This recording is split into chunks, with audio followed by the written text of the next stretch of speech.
What up, guys? Welcome to the Son of Wonder. Mandalorian Season 3, Episode 7 has dropped, so let's conversationalize.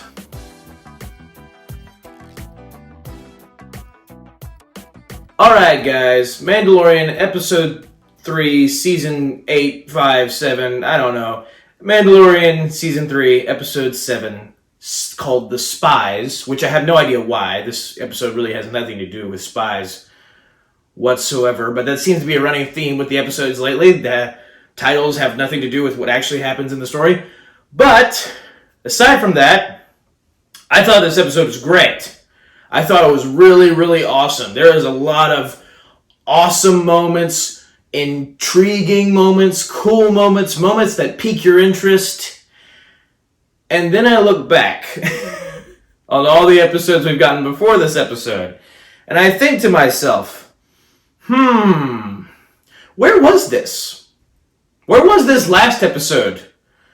Captain Cameo, What the Mess, Darksaber Rules episode. Where was that? Where was this cool, good quality content for the past few episodes you've been doing, man? Like, it just...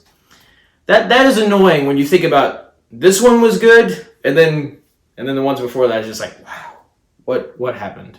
Because, honestly, if this episode was still, like, in the ideal version of Mando Season 3, if this episode was still Episode 7, I would be on board with that. It would have been more impactful if the season of all the episodes leading up to Episode 7 did a better job of building to these moments. But instead we got all these side quests that really end up not mattering at all to the main plot of the season, which we're only now figuring out. Yes, we're taking back Mandalore, and a whole bunch of other interesting stuff intertwined with that. So, starting off, we got Elia Kane walking through Coruscant. Probe droid shows up. She gives it a code. It scans her face to make sure she's the right person to talk to. It projects a hologram of Moff Gideon. Yes, he exists still in Star Wars. He's not dead. He's alive. I swear, I've missed him. I've missed him a lot. I've been really sick of these sideshow bad guys, and yeah, I want real bad guys. And Moff Gideon is a real bad guy, and Giancarlo Esposito is as good as ever, as great as ever, playing Moff Gideon. He always brings it when he plays bad guys, so... You know, he just does so phenomenal as Moff Gideon. He emphasizes every word in the best way possible. And, you know, every time he says something, you're just like, ugh, I don't like you. I don't like your arrogance. But I'm supposed to not like your arrogance, so that means you're a great bad guy. So thumbs up and thumbs down at the same time. I have no idea what I just said. Anyway, point being, Elia Kane gets to talk to Moff Gideon. And she says that pirates that were on Navarro... They were defeated by the Mandalorians, by Bo-Katan and Din Djarin's covert specifically. And Moff Gideon's like, no way. They teamed up? But they're like sworn enemies. That doesn't make any sense. And so he tells her to continue her mission, and that he's pressed for time, so he's got to go join this meeting. And so that basically reveals that, yes, the pirates are working for the Empire. Moff Gideon did apparently commission the pirates specifically to attack Navarro, like Carson Teva, the New Republic pirate, had theorized, that this was all a bigger operation. And we discover that it is actually a very big operation, big enough to where, like, I had no idea it was this big, or even more so, it was this connected. But when Moff Gideon gets off his call with Elia Kane, he walks through these, like, ray shields, and they constantly, like, open as he's walking through the hall. And there's these very specific-looking stormtroopers guarding each ray shield. And then, the next room he walks into, you see these chambers of these people-looking creatures in, like, the Kaminoan-style vats, almost. And so they are, like, doing cloning experiments. And this was already teased in Episode 4 of Mandalorian Season 2 when Cara Dune and Greef Karga and Mando infiltrate an Imperial base that was still on Navarro and find the same thing. But what's interesting is that the ones that they find in Mandalorian Season 2, Episode 4, those clones are much more deformed. And you could tell they were definitely like failed experiments, very, mangled, didn't turn out good. I thought those may have been like precursors to Snoke in the sequel trilogy. These that Moff Gideon is walking beside in this episode look a lot more formed, a lot more human, and a lot more successful for the Empire. So that's already interesting. And that also further proves that, yes, Moff Gideon's efforts, or at least many of his efforts in his experiments on Grogu, as well as maybe other things that he's dabbled into, have been in order to create these clones, whatever they are, for a new army that he's building. Then he walks into the main meeting chamber. And turns out there's all these holograms of these different Imperials who, to the rest of the galaxy, and to the audience up to this point, we've thought they've just been all scattered warlords, Imperial warlords, that some of the main characters will call them. And we've always just assumed that these are Imperials who we all thought after the Imperial remnant was officially defeated at the Battle of Jakku a few years after Return of the Jedi.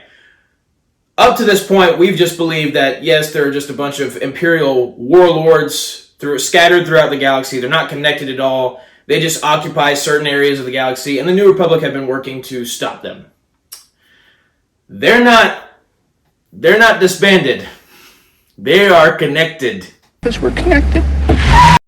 And they have been forming a group, and they have been building resources, building their military, in order to eventually one day do the same thing that Emperor Palpatine tried to do, which, accomplished flat out, conquer the galaxy once again, retake the galaxy.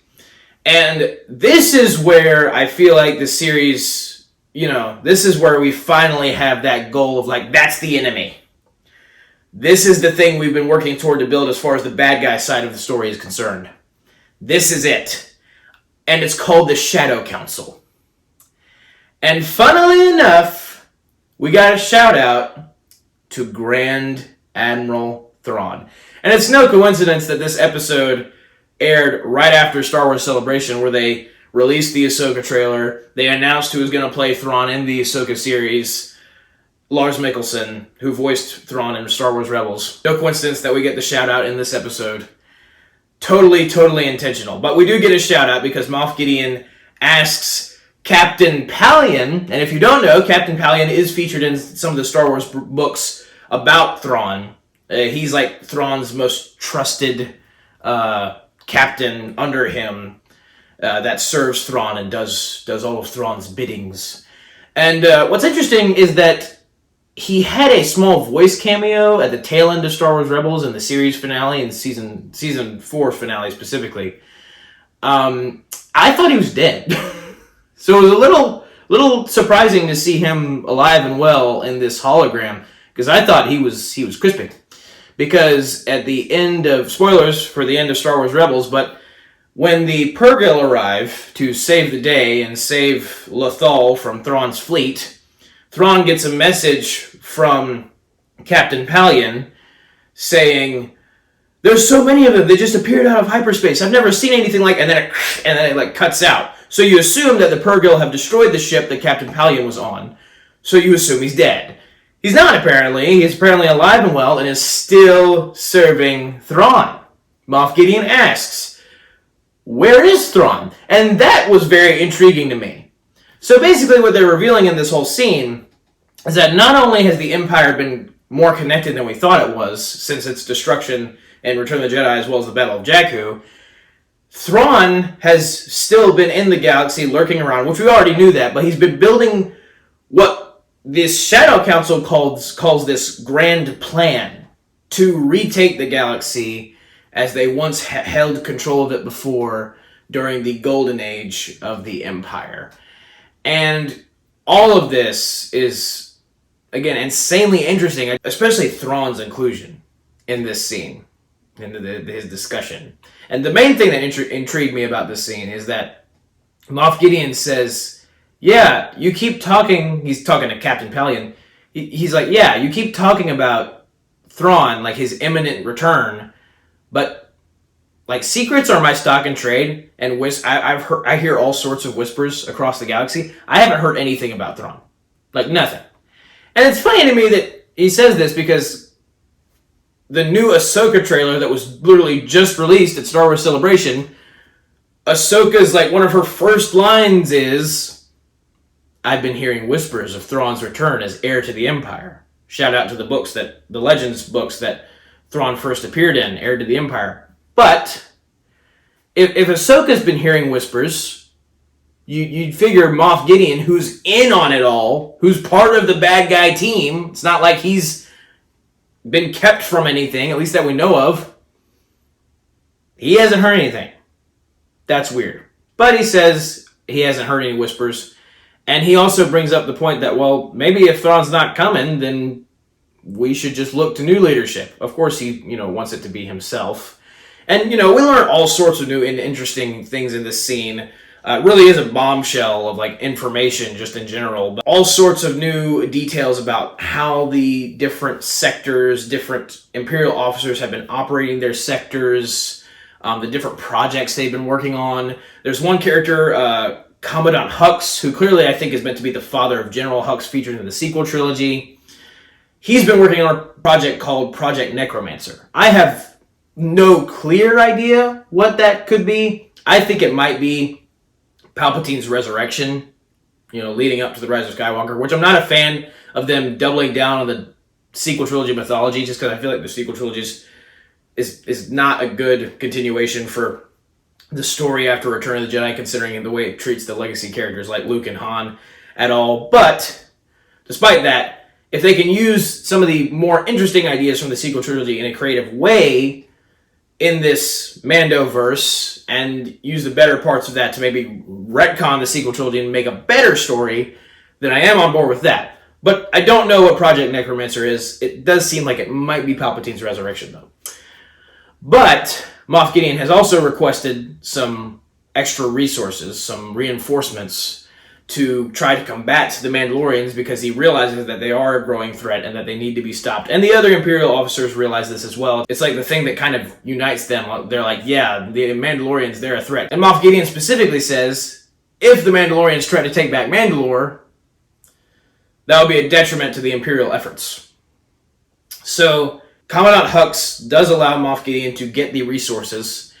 And also, clearly the TIE interceptors that bombed Bo-Katan's castle on Kalevala were sent by Gideon, or at least one of the Imperial remnant officers in this Shadow Council.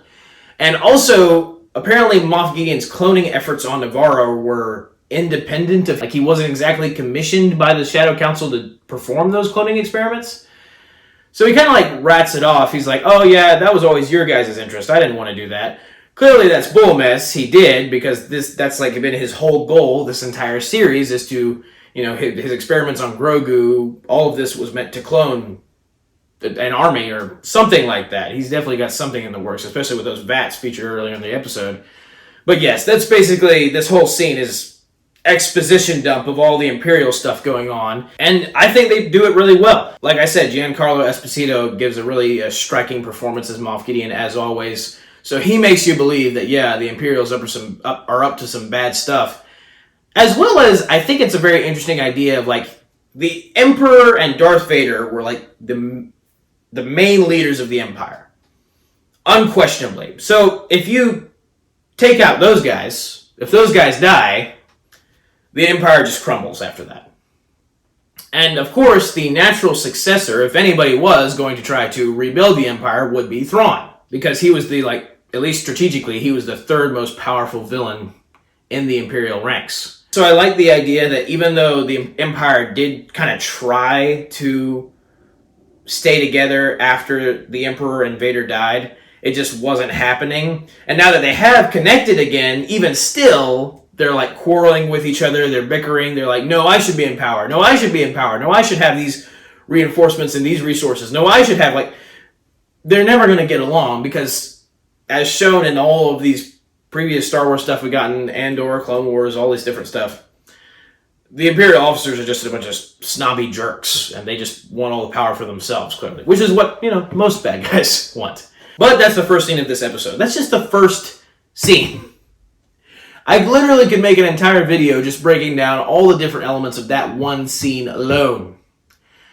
But we do have some extra story to talk about here. A lot of extra story, actually. And it's funny because, I feel like that's my favorite phrase. It's funny because, just to always expect, and it's funny because. But it's funny because the story that plays out after this scene is even simpler than the story taking place in this opening scene of the episode. So that is very interesting.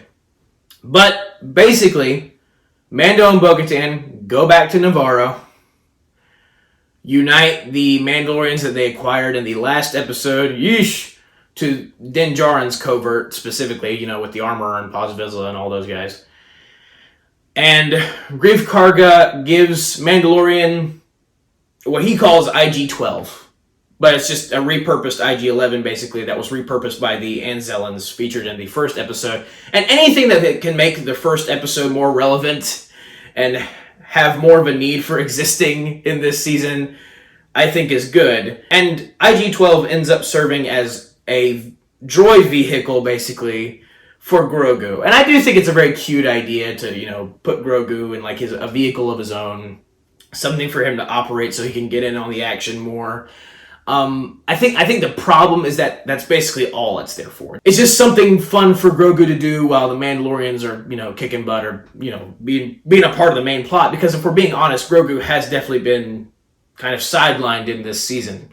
And I think the main reason for that is because he really was never meant to be there in the first place. I think he was originally meant to stay with Luke.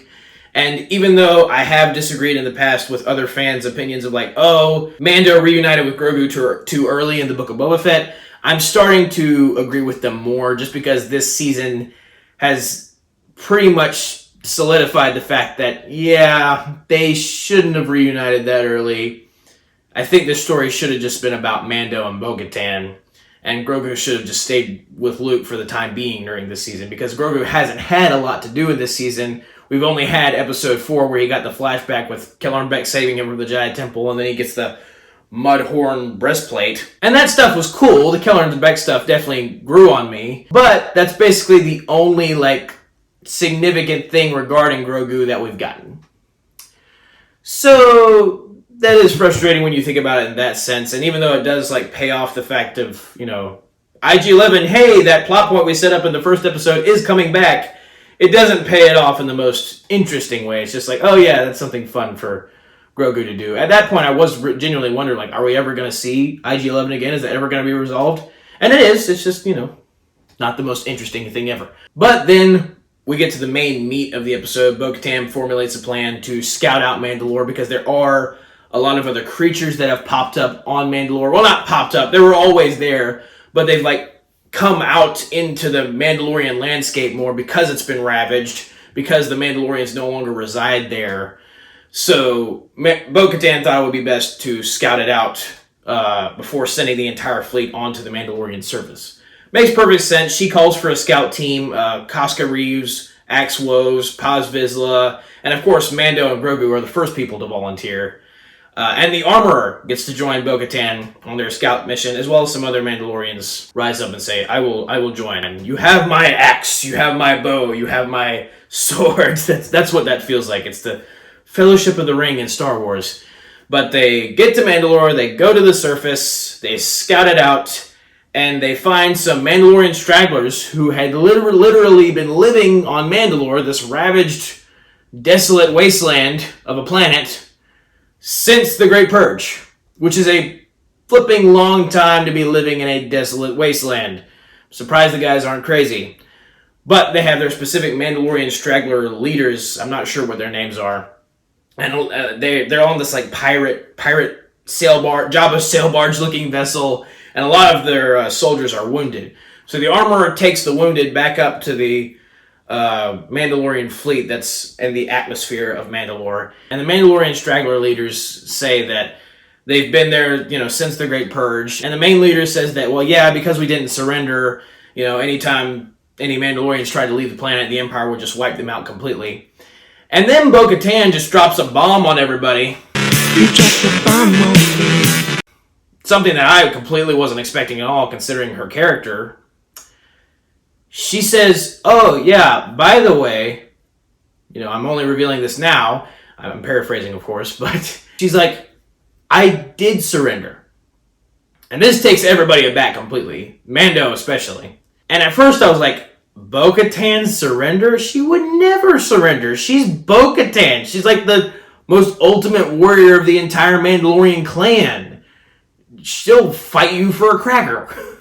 But then when she elaborated on it, I understood it a lot better. She said that right after the Night of 1,000 Tears, which is the night that the main bombings from the Empire on Mandalore took place and destroyed thousands of Mandalorian people, she tried to negotiate with Moff Gideon, who was the leader of that attack from the Empire, and she made a deal with him to where if she and the rest of the Mandalorians submitted to the Empire and surrendered, Moff Gideon would spare the rest of the Mandalorian lives. Which is actually how Moff Gideon ended up with the Darksaber.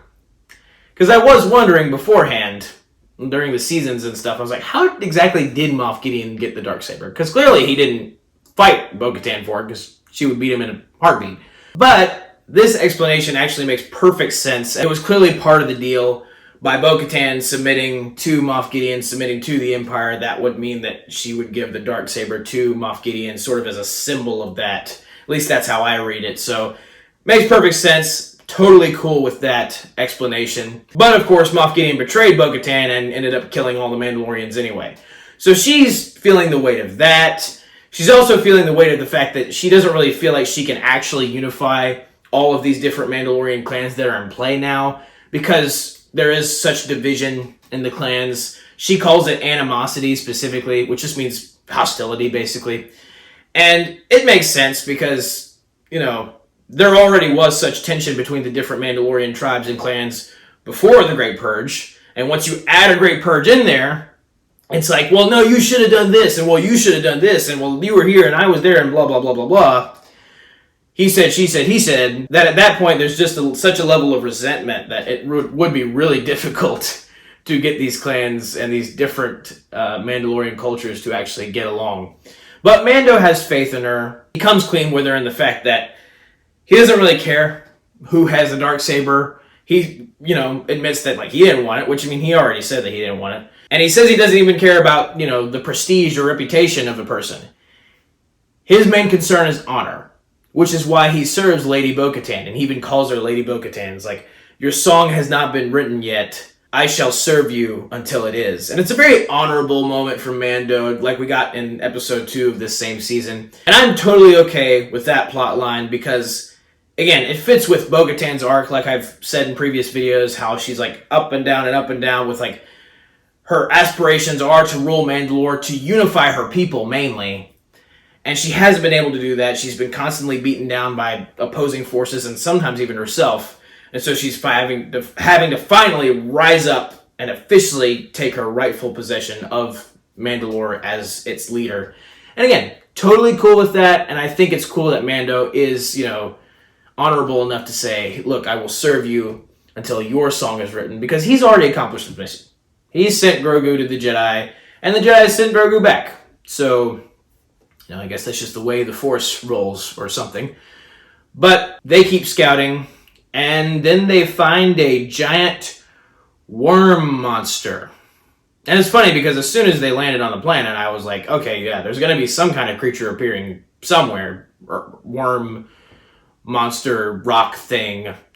And my call was correct. Praise the Lord. But honestly, in the beginning of season 2 of this series, with the Krayt Dragon, they hadn't done the creature popping out of nowhere thing enough to be like, oh, wow. It was still cool at the time, and Krayt Dragons were from Legends anyway, so it was just already, really cool to see. At this point, it's become so predictable and such a cliche to where it's like, oh, so we're having a creature just pop out of nowhere because we need to have a creature just pop out of nowhere. That's just the way the show goes. So it's there for that reason. And then the second reason is to lead them to the exact cave that they need to find what they've been looking for this whole time, which is the Great Forge of Mandalore. And Axe Woes even later says that apparently the Great Forge is like the centerpiece of Mandalorian culture and the Mandalore, the planet specifically. It's like their crown jewel, per se. And it's funny to me that he says that because I've never heard of it before this season. So, I figured I would have heard of it in Clone Wars or something, but they hadn't made this show yet, so they couldn't say that in that series. But the worm magically leads them to the exact right cave they need, but it's a little justified in the fact that the leaders of the Mandalorian stragglers apparently already knew where the Great Forge was. So they were already leading them there and almost there when the worm attacked. But they walk through the cave, they find the cavern, and then you see the Great Forge. And it is truly called the Great Forge for a reason. It is great. It's like endless. Like there's all sorts of machinery connected to it, and it is quite massive. It is definitely a great forge. And then, it's funny because this entire time, we're cutting to scenes of the armorer going up into space to meet the Mandalorian fleet, blah, blah, blah. Mandalorians have, they've been here for a while at this point. I've been wondering, since Moff Gideon said it in the beginning of this episode, I'm like, where are the Imperials? Shouldn't they have, hyperspaced in with a Star Destroyer at some point? I've fully been expecting them to at any time now, and it's like they haven't shown up yet. This is weird. They said they were going to attack, but they haven't attacked yet. Sure enough, some Imperials attack, but in the caverns, and there's these Beskar decked out Imperials with jetpacks. So this confirms that clearly the Beskar that was found at the site of Moff Gideon's extraction from the New Republic incarceration on the New Republic shuttle, found by Carson Teva in episode 5 of this season. Clearly that was just planted there to frame the Mandalorians in the eyes of the New Republic and make them look like enemies, when in actual fact it was just the Beskar of the Imperials, now that they've repurposed it and used it for their new army. And they're basically just, again, Beskar stormtroopers. Mandalorianized stormtroopers, basically. And I really like that idea. A lot of people had the theory that it was just framing by the Empire. And now those people are just jumping up and down for joy because the theory was correct. And I had that same thought. I was like, you know what? It's very possible. I don't know if the Mandalorians would actually team up with Moff Gideon. So it's very possible that it's just Imperials. And it is. And I think it's very interesting. I'm totally okay with that. It's a very cool idea to give, stormtroopers Mandalorian-style armor. You'd figure they would have done that 15 years ago to avoid their defeat in Return of the Jedi, but there you go. So the Imperials attack the Mandalorians. It's funny, too, because it is a little inconsistent how the laser bolts affect the Imperials when the Mandalorians shoot at them. At first, they're like, oh no, the Imperials are wearing Beskar. And they shoot them, and it doesn't do anything to the Imperials. And then the more the Mandalorians shoot them, the Imperials die. I don't get it, but in all fairness, the Mandalorians do, aim for the vulnerable spots, like the neck, they go John Wick style on these guys. Always love to see anything related to John Wick, especially in Star Wars. But another contrived thing is they look at the ceiling, and it's one of those moments where it's oh look, there's a magic hole in the ceiling of this cavern that will lead us right to the surface that will help us contact reinforcements. It's how did that get there? Boy, that's convenient that just happened to be there. But Axe Woes flies up to it. I can't remember exactly if he made it or not. I'm pretty sure he did. But even if he did, he still couldn't contact any reinforcements from the Mandalorian fleet up in the atmosphere, just because the atmosphere, because of its chaotic nature, it blocks all communications. So if that does happen in the next episode, and if he's able to contact them, that's going to be a major plot hole.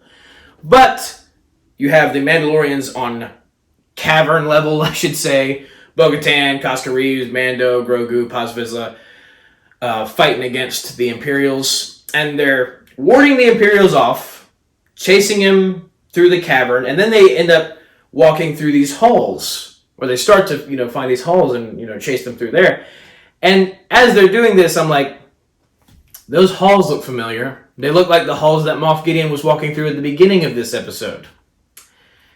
And then it occurs to me,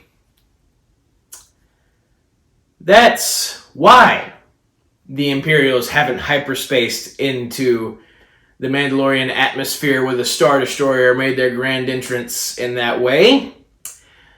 Because Mandalore is Imperial home base for Moff Gideon. And it clearly has been this entire time. And that, honestly, like, no matter how the finale goes or how the season has been thus far, all my mixed feelings about it, that is just brilliant writing. Brilliant! Because the more you think about it, the more sense it makes. It's like, oh, what's the last place that people would think to look for a secret Imperial base that's spawning all of these new and different operations that's connected to other Imperials throughout the galaxy? It's Mandalore. Because as far as the New Republic specifically was concerned, and really everybody else in the galaxy, the only interest the Empire had in Mandalore was destroying the Mandalorians. So they figured they were done with the planet after it was ravaged. And it was ravaged to everybody else. Clearly, for the longest time, Bo-Katan was like, well, the planet might be poisoned. We don't know. We're not sure. Nobody was ever brave enough to go there except Mando, who eventually was. So it makes perfect sense that Mandalore would be an Imperial base, or have been converted to that, sort of as Moff Gideon's last way of twisting the knife. It's like, not only did I purge you guys and steal your planet from you, I have taken possession of your planet and have converted it to support my own intentions. And that is cruel. And that is, again, brilliant writing from John and Dave. It's funny how we just keep going back and forth in this season. But no, that is quite brilliant. Last place you'd think to look is Mandalore. Just, again, the more you think about it, the more perfect it gets. But the Mandalorians are led into a trap. This was clearly a setup. Moff Gideon wanted them to follow the Imperials through the caverns and get locked in these blast doors. And then you got Mando just outside the blast door, and he's captured. So you already have that little, like, punch to the gut in this episode, and he is incarcerated. And Moff Gideon then strolls along down in his own Mandalorian Beskar decked out suit with his jetpack. And he's wearing a helmet that is very reminiscent of the helmets worn by the Darth Maul Mandalore followers featured in the Clone Wars. They got like the horns, and this whole time I was hoping for a Darth Maul shout out to explain that, but they didn't give us one. I'm hoping that they may give us one in the finale. But Moff Gideon does introduce this new suit. He calls it the Next Generation Dark Trooper suit, and he says that it's been forged from Beskar alloy, which clearly means it's unbreakable, which also means it's going to be a real tough time for Bo-Katan, because she's likely going to have a fight with Moff Gideon in the next episode. It's going to be a tough time for her to get through that with her Darksaber, because Beskar is, of course, resistant to lightsabers. But then he gives, like, a really kick-butt villain line that I feel like it coming from any other villain might seem cheesy, but it makes perfect sense coming from his mouth, especially the way Giancarlo Esposito delivers the line. He's talking about all these new improvements, but then he says, but the most impressive new improvement of the suit is that it now has me in it. Brilliant! And again, with his commanding voice, he actually makes that line work really well. And it is the most befitting line for a character of his disgusting and pompous nature. But they've captured Mando. Moff Gideon tells the soldiers to take Mando to the debriefing room, which, honestly, every time you take somebody to the debriefing room in Star Wars, it's always like a torture chamber, which that doesn't bode well for Mando.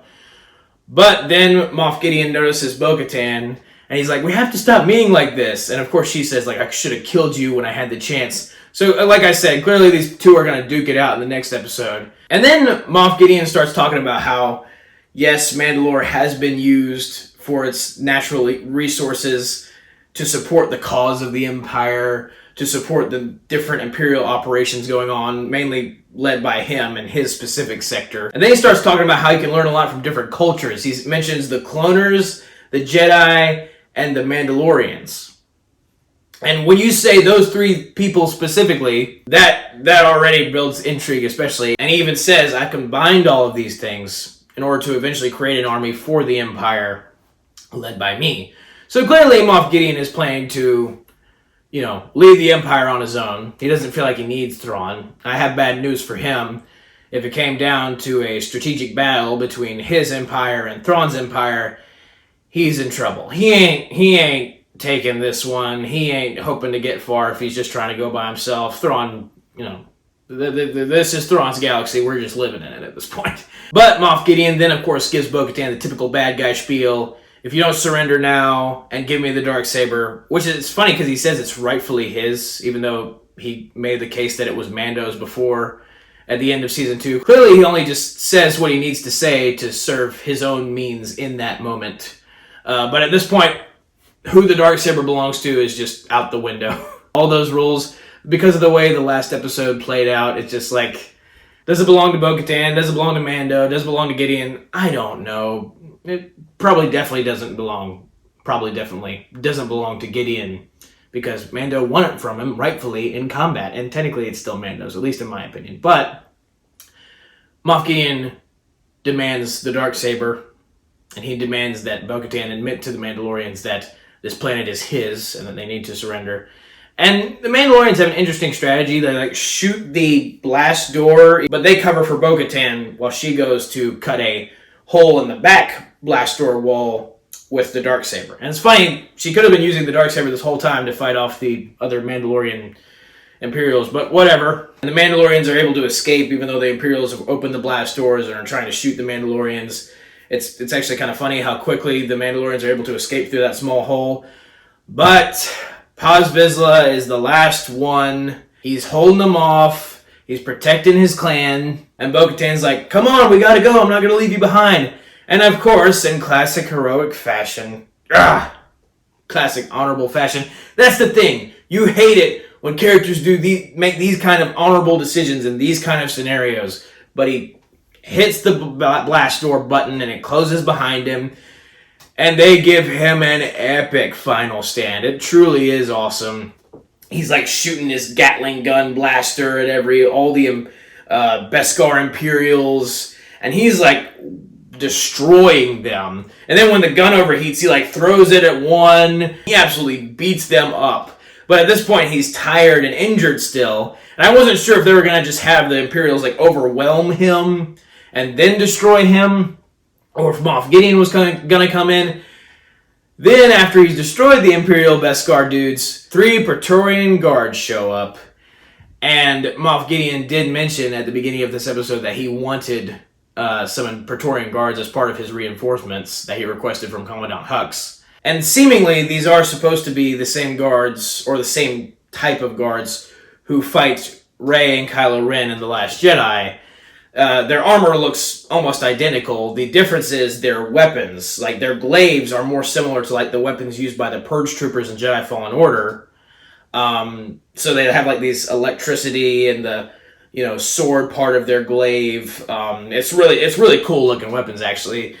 But this part of the fight it felt a little anticlimactic just because I get it. Paz is very tired and he's partially injured at this point. And he's wearing this insanely heavy armor, like the heaviest out of all the Mandalorians. And so he can barely move. And so it definitely shows, like the Praetorian Guards, the moment they start attacking, they just are beating down Paz, and it's not really much of a fight. Like Paz is like grabbing the blade of a glaive as it's stabbing him, and he could just, again, he's sluggish and slow because of all the battling, and they do eventually just kind of one final stab into his shoulder, and then he falls, and he gets an honorable death. So it was a little awkward how that specific part of the fight played out, just because he was so slow, and the Praetorian Guards did beat him so easily. Although, he might not be dead, just because, in Star Wars, nobody ever dies.